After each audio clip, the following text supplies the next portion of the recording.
Hey y'all, we are getting into circular motion. I give an assignment today. There's a demo, Greek waiter demo. I like that demo. But I want to give you a little intro to circular motion. This has to do with forces also, and it has to do with Newton's first law, and I'm not sure if you remember that. It was called the law of inertia. An object in motion wants to stay in straight line motion. And so if I have an object in motion, it wants to stay in straight line motion, so it wants to stay in straight line motion at a constant speed unless a net force acts on it.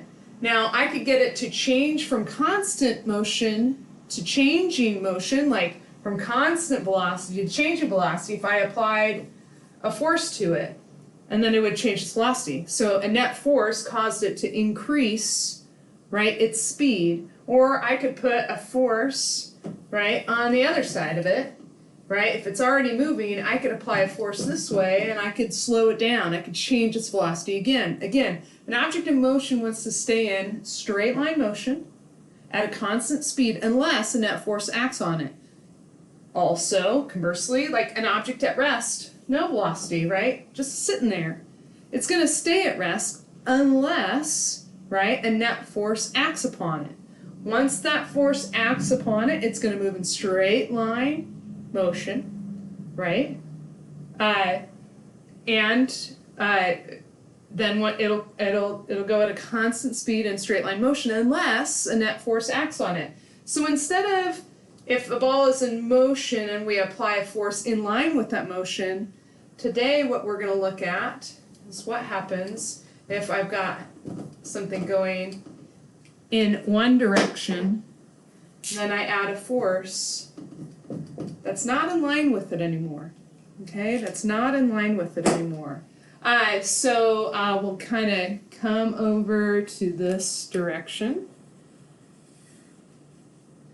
It's my demo table on the other side, right?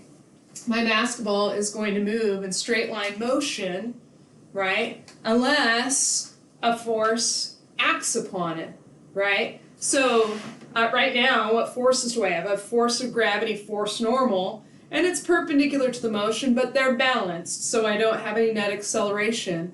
Well, what happens when the normal force is removed, right? It goes into this parabolic motion, okay? If I were to shoot it faster, it would go further, okay? Another thing, this ball wants to go in straight line motion, right? Unless a net force acts on it. How does the ball go in circular motion? What kind of force is it going in circular motion, okay?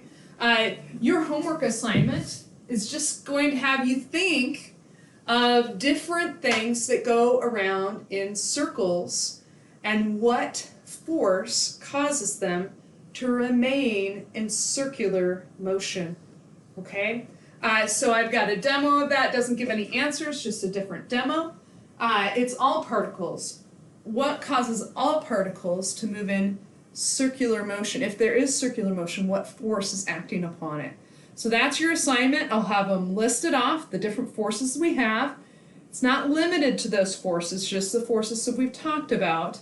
And then, you fill in what examples you can think of that use those different types of forces. And honestly, I think I call them all extra credit.